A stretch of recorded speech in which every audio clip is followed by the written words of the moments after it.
Hey there, multi-prep teachers. You know how professional development never seems to quite get to what we need? It's like, great idea, but how do I make this work when I have 3+ preps to juggle?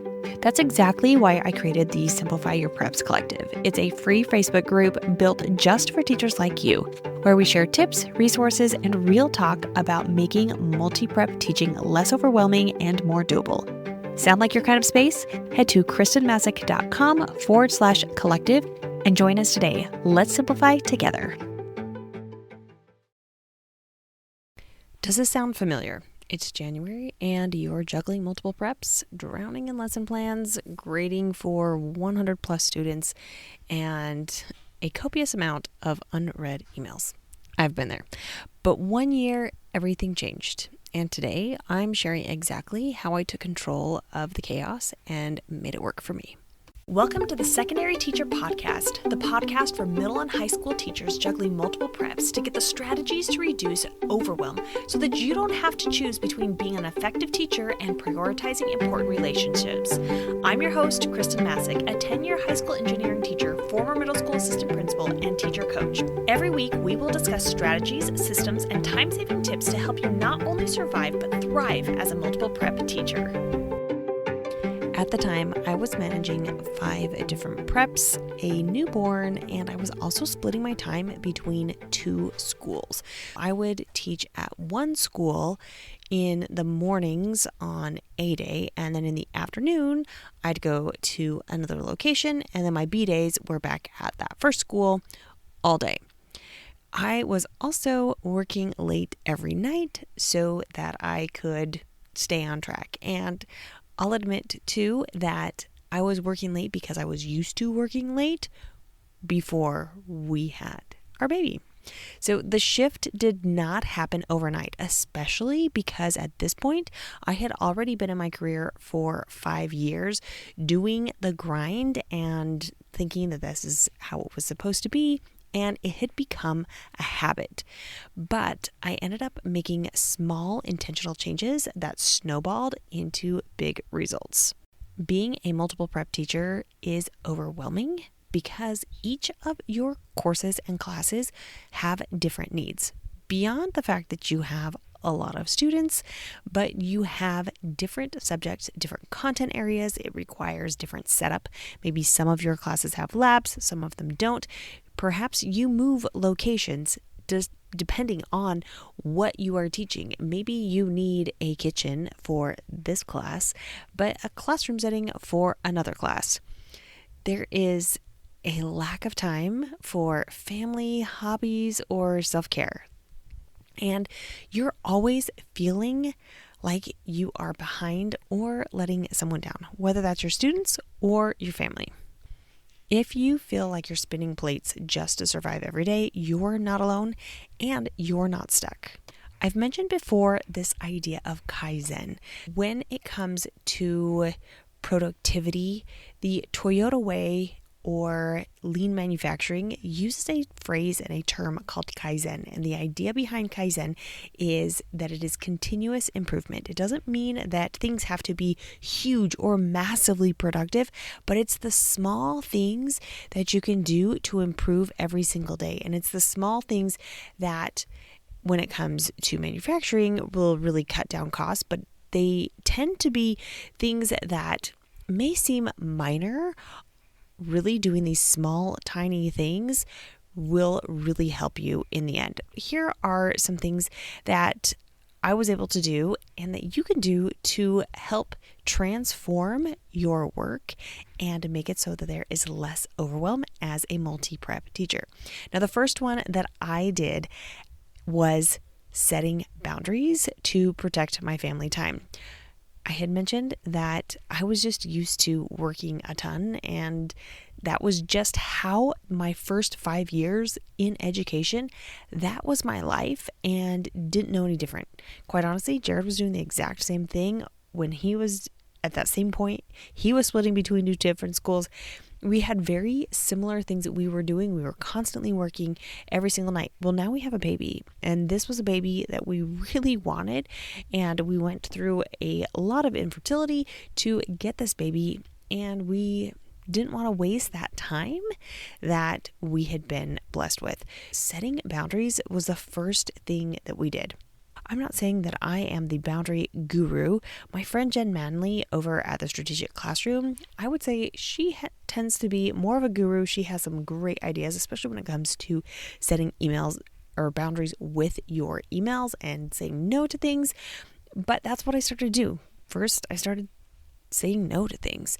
I wasn't going to be spending every single day as a TSA advisor. Instead, I made it so that it was one day a week and it was specific amount of time that I was going to be spending with students who I was advising for. The other thing was taking my notifications off of my phone so that I wasn't being constantly notified when I was getting an email from work. I had no idea that I was getting an email until I went into school and deliberately checked my email. Those small tweaks that really set me off or set me in the right direction. Now, the next thing that I did that made a world of a difference was repurposing successful activities to save time across preps. Repurposing really save times when you can do one thing for one class and it can transfer it to another class. Now, if I were teaching today, I would also simplify my lesson planning using AI, saving tons and tons of time. Those are some small changes that really can transform your work. The solution isn't doing more, it's doing less, but better. And with the tools that work for you, like AI or any sort of repurposing framework. Now let's go over 3 steps to reclaim your control. The first is simplify with systems. For my robotics and engineering classes, they were different, but there were some things that were similar enough, like I used the same project framework and also the same rubrics, but I tailored the content or I tailored what the project was. Honestly, it was one prep, but 2 different plans. The other place that repurposing can work really well is with strategies and protocols.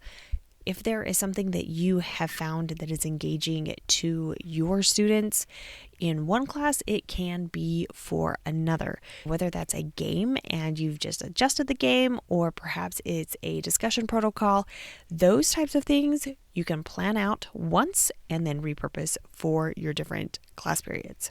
The second step is leverage AI for efficiency. In the example previously where I was talking about repurposing, sometimes it's hard to know how you could adapt a teaching strategy or a protocol. Will that work? Can that work? How would that work? Or maybe it would just, if you really sat down and thought about it and planned it all out, it would take an hour. Well, if you take the same prompt or that same idea, especially if you are using my preps formula, prompt, role, explicit instructions, parameters, and simplify, streamline. If you use that when you're using AI, you can come up with some great things. For example, I can say, hey, this protocol that is something that my students really enjoy using in class. I'm already planning on using it for this class using this content. Here's the definition of the protocol. How can you translate this protocol or utilize this protocol in the remaining subjects with these topics? That will save you a ton of time because it will do the thinking for you. You are going to need to look over it because it is your assistant. It is not you as the teacher. Check over it, see if it's going to work, retweak, and that's how you're going to leverage AI for efficiency. Now, the third step is protect what matters most. When I started this journey, my first boundary was that had to do with not checking my email at home.